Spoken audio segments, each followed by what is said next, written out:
Alo, Trà Vinh xin chào các bạn. Hôm nay thì mình tiếp tục chia sẻ cái công thức làm bánh bò nướng, nhưng với cái kiểu mới lạ hơn.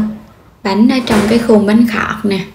Đây là cái mẫu bánh truyền thống luôn. Ngày xưa mình hay ăn á, người ta đổ trong cái khuôn và rất là thích các bạn. Mỗi khi ăn á, thì mình cầm nguyên cái ổ bánh vậy nè, tròn tròn, lấy cái bánh tròn ăn trước tiên luôn. Bây giờ thì mình mời các bạn cùng xem video để biết cách làm nha. Đầu tiên thì mình chuẩn bị bột gạo. Mình dùng đây là 250g bột gạo. Mình dùng cái loại bột gạo lọc. Và 50g bột năng. Nếu như các bạn thích cái bánh ít dai thì tăng gạo và giảm năng. 250ml nước dừa tươi nha. Nước dừa tươi này mình nấu lên cho nó hơi ấm nhẹ để mình kích hoạt men cho nó nhanh nở. 1 muỗng cà phê men khô. Men không cần kích hoạt. Đây là cái men ngọt làm bánh mì nè. Và 1 muỗng canh đường, tại vì men ngọt nên phải cho thêm đường. Đây là hai loại bột mình dùng, bột năng và bột gạo lọc. Nếu mà các bạn không có bột gạo này thì dùng loại mịn. Phần men mình sẽ cho hết vô trong cái chén nước dừa tươi, hoặc là nước lọc cũng được nữa. Các bạn nấu lên cho nó ấm nhẹ thôi nha, khoảng 30 độ. Nóng nhiều quá men nó chết. Mình cho chén cái muỗng đường vô luôn nè. Khuấy đều lên rồi mình để từ 5 đến 10 phút cho men nó nở. Bây giờ thì sẽ cho hết cái phần bột vô trong thau. Tổng cộng hai loại bột này mình dùng là 300g. Trộn sơ cái nha. Cái nước men ở bên kia thì mình vẫn để cho nó nở ra. Mình trộn cái phần bột thì thời gian men nó cũng nở.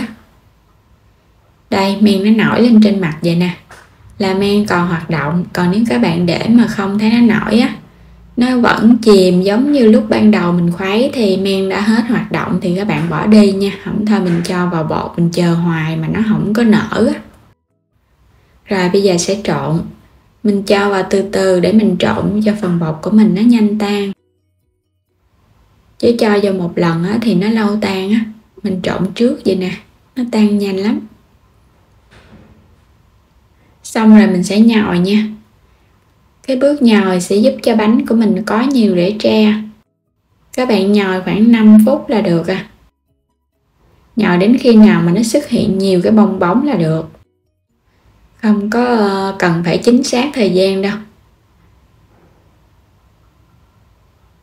Bột của mình nó chảy loãng nha. Và có rất là nhiều bong bóng nổi lên trên. Như vậy là được rồi. Bây giờ mình sẽ ủ bột. Đậy bột lại, mình ủ từ 1 cho đến 2 tiếng đồng hồ tùy theo nhiệt độ. Tiếp theo thì mình có nửa chén đường 150g, một chút xíu muối, vani, 300ml nước cốt dừa. Rồi sẽ cho lần lượt cho vào trong cái nồi để mình nấu lên. Nấu để cho đường nó tan thì mình không có cần phải nước cốt dừa nó nóng nha. Mình nấu mình còn chừa thời gian cho nó nguội nữa nên mình nấu trước. Khuấy cho đường tan ra, muối và vani nó sẽ thơm nữa. Rồi bây giờ vậy là được rồi, đường tan hoàn toàn. Mình sẽ để đây cho nó nguội. Rồi cái thau bột của mình để được 1,5 tiếng. Bây giờ nó đậy cái nắp á, nó đẩy lên trên luôn á. Nổi rất là tốt các bạn ha. Phần bột nổi nhiều, gấp 3 lần luôn. Tại vì á, có nắng thì các bạn đem phơi nắng á, nó nhanh lắm. Còn không thôi thì mình ngâm trong cái thau nước nóng cũng được nữa.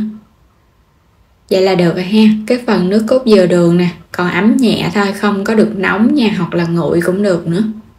Các bạn sẽ cho vô rồi cái mình trộn.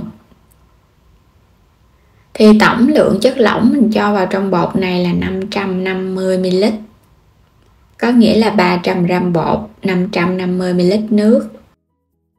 Thì cái lượng nước nó sẽ không được gấp đôi đâu.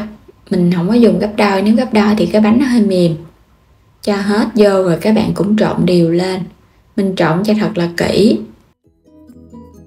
Rồi bây giờ mình sẽ ủ lần 2 từ 30 cho đến 60 phút. Đến khi nào mà thấy nổi nhiều bọt bong bóng lên, đó nó sủi lên á. Nếu mà nhìn kỹ thì mình thấy những cái bong bóng bọt nhỏ nhỏ nó vỡ ra nhiều thì bánh nó lên men tốt. Đó, có nhiều bọt bong bóng nha. Vậy là được rồi đó. Mình quét sơ lớp dầu nhẹ lên cái khuôn. Mình dùng khuôn bánh khọt làm nóng, mình để lửa nhỏ thôi nha. Gót đều xung quanh, mình đừng có gót cho nó đầy quá. Rồi xong rồi các bạn hãy gót thêm xung quanh lên trên luôn để mình làm cái viền bánh á. Khi mà mình thấy những cái khuôn nó lên bong bóng rồi mình hãy làm cái viền nha, tại vì á, làm một lượt nó không chín kịp. Đẩy nhẹ nhẹ ra cho nó phủ khắp cái viền bánh. Rồi các bạn vẫn để ở mức lửa nhỏ, mình đậy nắp lại cho nó nhanh chín. Trong lúc nướng thì các bạn nhớ xoay cái chảo nướng này nha, cho nó chín đều, nó vàng đều xung quanh, không thôi là nó bị khét ở giữa. Kiểm tra xem cái lớp ở bên dưới nó vàng đều chưa.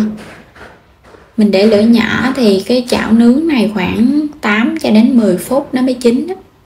Wow, ngon quá nè các bạn, vàng tươi đẹp mắt luôn rồi đó.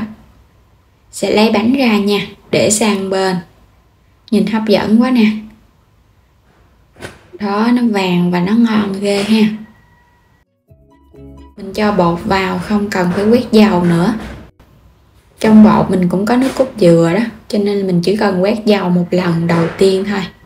Dàn mỏng ra. Rồi cũng đậy nắp lại nha, có hơi thì nó mới chín, không đậy nắp lại nó không chín đâu.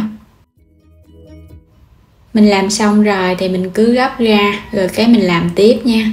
Những cái bánh mà mình đã làm xong, ở giữa là cái khuôn tròn, xung quanh là cái viền bánh. Nhìn ngon quá các bạn ơi. Tổng cộng mình làm được 4 cái bánh có viền, và những cái bánh nhỏ này hồi nãy thiếu bột cho nên là mình làm cái khuôn tròn không, nở cao, nhẹ tên, xung quanh thì vàng đều, mềm, không có bị cứng.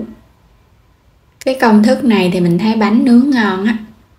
Cái lượng nước và lượng bột, và có cái loại hạt á, bột gạo á, thì các bạn làm nó ngon hơn cái loại mịn.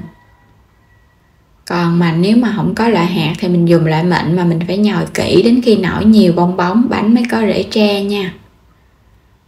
Ngon quá các bạn ha. Hồi nhỏ mà mình hay ăn cái bánh này nè, đầu tiên là sẽ lấy cái hình tròn ăn trước, xong rồi mới tới cái viền. Bánh bò nướng khuôn tròn. Nếu mà cái khuôn truyền thống á, thì là cái khuôn bánh bông lan á, nó sẽ có hình dạng. Mà lâu lâu làm một lần thì các bạn có khuôn nào mình làm khuôn đó nha, không cần phải mua. Ở giữa có rất là nhiều rễ tre nè. Xung quanh thì mềm, rễ tre trong veo luôn á. Mình dùng nước dừa tươi và nước cốt dừa kết hợp thì cái bánh nó hoàn hảo hơn. Ngọt và béo, thơm nữa, thơm cái mùi vani. Bánh bò nướng thì ăn nó sẽ thơm ngon hơn cái bánh bò hấp. Trong veo à, rễ tre đầy cái bánh luôn á. Hoặc là các bạn không có nướng cái khuôn này thì mình nướng bằng cái chảo cũng ngon nữa nha. Cái viền mà màu vàng đậm thì nó sẽ giòn, còn màu trắng thì nó mềm, dẻo và có độ xốp ngon. Rồi bây giờ thì mình chúc các bạn ngon miệng với món bánh bò này nha. Đừng quên đăng ký kênh để nhận những video mỗi ngày, xem kênh ủng hộ mình. Xin chào tạm biệt, hẹn gặp lại các bạn trong những video tiếp theo.